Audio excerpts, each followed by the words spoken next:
Vamos a otro tema, la política. Luego de 4 semanas de intensas críticas, de recriminaciones mutuas, los candidatos presidenciales Janet Jara de Unidad por Chile y José Antonio Kast del Partido Republicano y del Partido Social Cristiano cerraron este jueves sus campañas electorales con actos en Coquimbo y en Temuco respectivamente. Una carrera por llegar a la moneda que este domingo va a llegar a su fin. Vamos a analizar lo que ha sido este segundo periodo electoral, el desempeño también de los candidatos y las adecuaciones en sus equipos y programas. Estamos en contacto para esto con Claudio Fuentes, director del Instituto de Investigaciones en Ciencias Sociales de la UDP. Muchas gracias, Claudio, por estar con nosotros. Bienvenido. ¿Qué tal, Claudio? Buenos días. Hola, buenos días. Bueno, por fin llegamos al final de una larga campaña, Claudio, casi un año de campaña presidencial en que hemos estado permanentemente allí con los debates de los candidatos que se han ido acortando en la lista, pero finalmente hemos tenido una llegada muy polarizada en el balotaje electoral. ¿Ese es el reflejo de lo que pasa hoy día en Chile? ¿Está así la sociedad chilena o no? A ver, mira, de acuerdo a las percepciones sociales, nosotros en la encuesta de la UDP de Clima Social preguntamos en la última versión hasta qué punto usted percibe esa polarización, y la gente la percibe en la política, la percibe en los partidos, pero no la percibe ni en su entorno ni en su entorno de amistades y de su familia. Es decir, al menos todavía esta polarización que se percibe en el entorno nacional no entra al entorno de amistades y de familia, y por lo tanto la polarización es vista como algo externo y no como algo que está afectando las relaciones familiares o más íntimas de la población. Ya, ahora, bajo esa premisa, digamos, uno también se pregunta con qué lógica, con qué criterios, con qué razones la gente va a decidir su voto el domingo, pensando en que estamos justamente con dos candidatos que pertenecen a los extremos, si uno pusiera la política en un plano lineal, y que además, y ahí te quiero preguntar tu opinión o tu percepción, en los últimos debates, Claudio, lo que hicieron fue justamente recriminarse mutuamente, oponerse mucho, más que tal vez mostrar sus propias ideas y sus propias propuestas, ¿o no? Totalmente. A ver, en primer lugar, respecto de lo que tú planteabas al principio, en una situación en donde hay dos candidaturas, obviamente que genera la necesidad de tomar una opción, y eso te lleva a polarizar. O sea, de hecho, por eso carreras presidenciales con dos candidaturas efectivamente tienden a polarizar. Tú tienes que optar por uno o por otro. Ahora, respecto de el modo en que se ha desarrollado esta campaña, yo creo que efectivamente ha sido bastante, con mucha agresión entre uno y otro. Segundo, muy poco profunda, con es como una campaña muy basada en redes sociales, con muchos titulares y poca profundidad. Hay ámbitos completos que no han estado en el debate. Por ejemplo, la política exterior no ha sido tocada en esta campaña, salvo algunas cosas muy incidentales, si está de acuerdo con lo que está pasando con Estados Unidos y Venezuela, pero fuera de eso no hay un debate más profundo sobre las opciones de política exterior, tampoco respecto de algunos ámbitos específicos. Yo creo que todo lo que tiene que ver con seguridad también ha sido muy superficial. Entonces yo creo que enfrentamos un debate que la opinión pública creo que siente mucha frustración respecto de las opciones presidenciales en competencia. Claudio, y lo que ha sido la campaña, y pensando en los dos candidatos que llegaron hasta la recta final de este domingo, ¿han podido conquistar una base de apoyo más allá de sus propios partidos? Porque ambos han tratado de despercudirse de lo que se dice siempre del Partido Comunista o del Partido Republicano, que están muy a los extremos, y han tratado de levantar otras banderas. Hoy día vemos a Kast con demócratas, con amarillos. Janet Jara además se presenta como la candidata de la socialdemocracia. ¿Eso, más allá de lo discursivo, les ha resultado, les ha rendido? ¿Han tomado ideas además de esas porciones de Chile? O sea, yo creo que el domingo vamos a ver que sí, porque seguramente Kast probablemente va a obtener sobre 6 millones de votos y Janet Jara sobre 4 millones de votos. Por lo tanto, efectivamente van más allá de su partido. Jara está representando una coalición y seguramente Kast, que además recibió el apoyo del resto de la derecha muy rápidamente después de la primera vuelta. Por lo tanto, yo creo que sí va a partir cualquiera sea el ganador, aunque es muy probable que sea Kast, va a partir con una base de apoyo relevante al principio. Ahora, el problema que hemos tenido en los últimos 4 presidentes es que ese apoyo se pierde muy rápidamente, no pasan 2 meses y ya está en un nivel muy bajo, porque la adhesión ciudadana, estas 6 millones de votos que alguna de las candidaturas va a obtener, es muy poco leal. Y va a estar muy en el centro del escrutinio público muy rápidamente en los meses. Además, el otro problema que existe hoy día es que la expectativa se puso muy alta. O sea, cuando Kast plantea que va a expulsar 300.000 inmigrantes, obviamente el nivel de frustración que se va a sentir al defraudar esa promesa va a ser muy alta y muy rápida. Ya, ahora yo mientras conversamos pensaba si es muy distinto esto de lo que pasó en la campaña anterior, cuando los candidatos eran el actual presidente Gabriel Boric con José Antonio Kast, que por lo que yo recuerdo también fue un debate o varios debates muy tensos, también tuvo más que ver con reprocharse que con generar propuestas, y donde también, Claudio, uno pensaría que en ese momento eran dos extremos, pero finalmente gana el presidente Boric y ha tenido que moderarse. ¿No le va a pasar lo mismo, gane quien gane esta elección, cuando empiece a gobernar? En el sentido de que, claro, hoy día las personas están obligadas a votar por uno de los dos extremos, pero probablemente haya una mirada mucho más equilibrada, más de centro, más ni tan blanco ni tan negro, que se le haga sentir al presidente o presidenta de turno. Obviamente va a depender mucho del escenario. Si planteamos el tema de si gana Kast, que de nuevo es lo más probable que gane, el escenario va a ser un poco distinto. Comparto contigo que fue en ese tiempo polarizado, habían dos grandes proyectos. Creo yo que en la campaña anterior fue mucho más ideológica, habían programas con proyectos país más desarrollados, que a uno le puede gustar o no, pero estaban mucho más desarrollados y con visiones bien alternativas, eso es cierto. Ahora, ¿cuál es la diferencia? Es que en el gobierno de Boric llegó con 1/3 de apoyo en el Congreso en cada cámara. O sea, su coalición no tenía o tenía una minoría muy relevante y por lo tanto la necesidad de moverse fue muy alta y muy rápida. Eso lo obligó a moderarse, dices tú. Totalmente. Ya. O sea, cuando tú tienes 1/3 de los asientos en cada cámara, si quieres aprobar cualquier ley, necesitas un acuerdo muy amplio y por lo tanto te obliga a moderarte. Fíjate tú en el acuerdo de las pensiones. Ahí se expresó con particular nitidez la necesidad de la moderación. Ahora, el caso de Kast, si es que gana, o incluso si gana Jara, tiene la mitad de los votos. O sea, Kast le falta 1 voto en el Senado y 2 votos en la Cámara. Por lo tanto, la necesidad de correrse al centro es menor en ese sentido. Y eso te cambia el escenario, porque el esfuerzo que tienes que hacer por conquistar las mayorías es mucho menor, por lo tanto te puedes mantener en tu programa y hacer un esfuerzo menor para lograr esas mayorías. Entonces, en ese sentido, yo creo que el escenario político va a ser un poco diferente si es que gana Kast ahora en el domingo.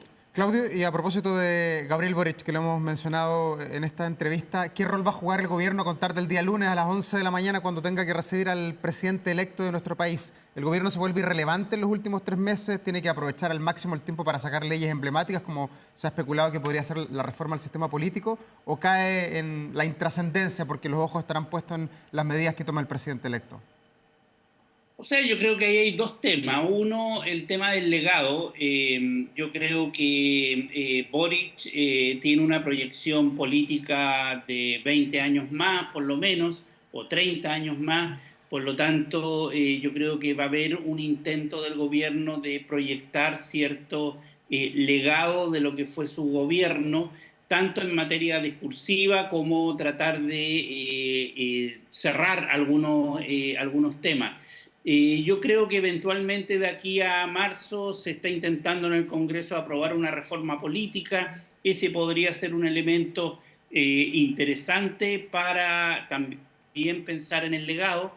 Y por lo tanto podría hacer algunas gestiones legislativas durante enero para cerrar algunos proyectos de ley. Ahora, obviamente lo que tú planteas, Davor, que tiene que ver con esta idea de que se va a instalar, entonces todo el tema de la transición hacia el nuevo gobierno también va a ser parte de la agenda de enero. Y ahí la pregunta va a ser cuánta cooperación o no va a haber entre las dos administraciones. Ya, y seguramente también se va a instalar, recogiendo un poco la línea de la pregunta de Davor, el tema del legado, ¿no?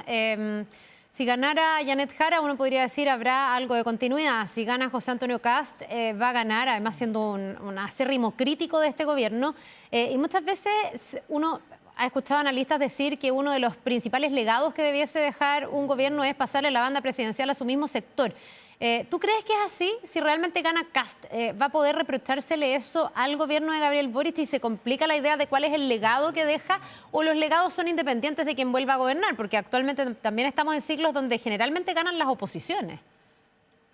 Sí, yo creo que, bueno, no es determinista, pero sí va a haber un debate político respecto de cuánta responsabilidad tuvo este gobierno en que no haya pasado la banda a, en este caso, Janet Jara. O sea, si ese es el escenario, efectivamente va a haber una pregunta sobre la responsabilidad del gobierno en términos de su gestión, de lo que logró alcanzar y cómo eso se proyectó o no a Jara. Ahora vamos a tener un escenario bien curioso porque por otra parte la propia candidata Janet Jara ha intentado separarse del gobierno, por lo tanto asumirle o darle responsabilidad a un gobierno que lo trataron de mantener distante va a ser paradójico.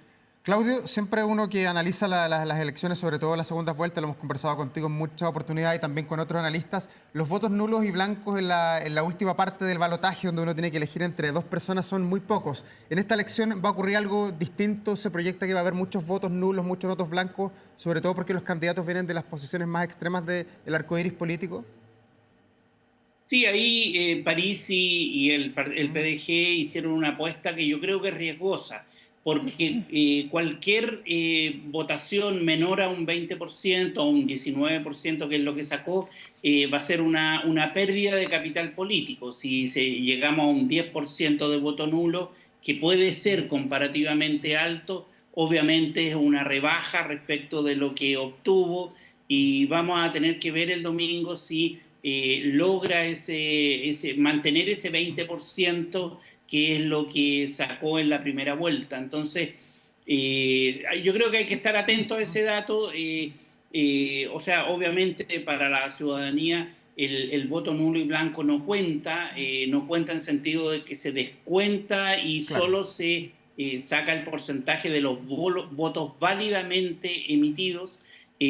Pero desde el punto de vista político va a ser una señal cuánta votación se obtenga. Generalmente, como tú dices, en segundas vueltas el voto nulo blanco es relativamente bajo, por lo tanto, si supera el 15% estaríamos hablando del efecto Parisi. Claudio, a propósito de Franco Parisi, ¿se esperaba más de él en este periodo entre la primera y la segunda vuelta, de que sea más activo en el debate? Porque finalmente, claro, fue la sorpresa en la primera vuelta, lo entrevistamos, hablamos de él permanentemente, pero no se convirtió en un actor relevante en estas 4 semanas.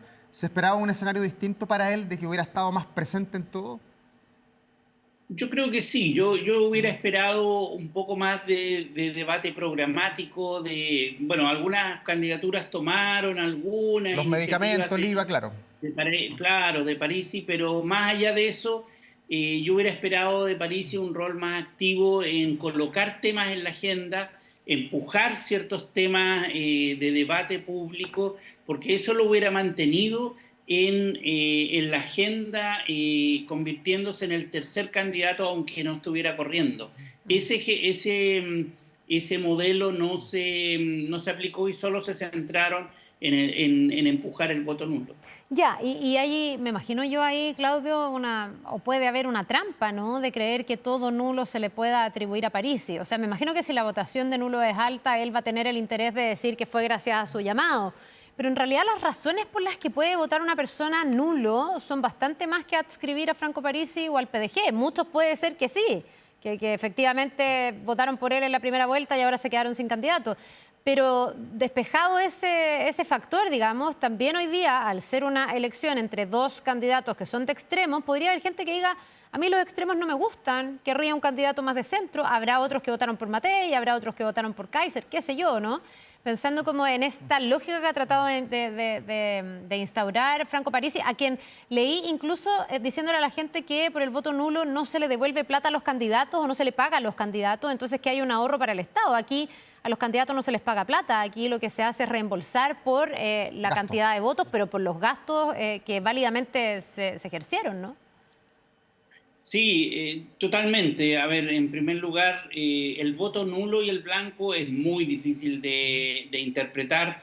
No lo vamos a saber a qué se refiere ese voto nulo. Puede ser un voto nulo mucho más de izquierda o puede ser más de derecha, entonces no, o sin ninguna opción. Y por lo tanto, claro, yo creo que lo único tema es si supera la media normal de lo que usualmente se obtiene en segundas vueltas. Si es así, eso podría ser interpretado como el factor Parisi. Y respecto a los resultados del domingo, las proyecciones que se pueden hacer, porque estamos en veda electoral, ¿tú eres de los que piensa que se va a repetir el clivaje del 4 de septiembre del 2022 del apruebo o rechazo con 62% versus 38%, o es utópico pensar que José Antonio Kast pudiera sacar tanta cantidad de votos sobre el 60%? No, para nada, no es utópico. Yo creo que eso es lo que debería suceder. La izquierda o la centroizquierda, el progresismo, ha estado sacando 4,6 millones, 4,8 millones de votos, millones de votos, y la derecha sobre 6 millones, y por lo tanto debería replicarse ese patrón. Ahora, la última semana, por lo menos con... no puedo hablar de la encuesta en veda, esto es ridículo. Pero lo que se ha encontrado confidencialmente es que las tendencias son hacia que se está acercando un poco ese escenario, y por lo tanto yo creo que la apuesta para Jara es tratar de acercar el diferencial. Para Kast, ojalá lograr el 62%, que es lo que marcaría este eje. Ahora, ¿Y que le daría carta blanca para hacer lo que quiera en las primeras semanas? Si saca más de dos dígitos de ventaja, ¿le daría carta blanca para quizás tener una línea más dura en las primeras semanas? Yo creo que sí, o sea, creo que Kast utilizaría ese argumento para, y no solamente Kast, todo presidente que gana usualmente lo utiliza como para hablar de que Chile quiere esto y quiere mi programa, y por lo tanto le va a dar mucho margen de maniobra, no solamente para gobernar, sino que también para relacionarse con los otros partidos de derecha, para negociar cargos. O sea, esto tiene un efecto muy relevante. Por eso la pregunta sobre cuán estrecho o amplio es la ventaja de las candidaturas es muy relevante. Bien, pues Claudio Fuentes, director del Instituto de Investigaciones en Ciencias Sociales de la UDP, gracias por habernos acompañado. Queda poquito, probablemente en el post-elecciones y ya con resultado en mano vamos a seguir conversando. Que te vaya muy bien. Gracias, Claudio. Como siempre, un gusto. Gracias a ustedes. Nos vemos.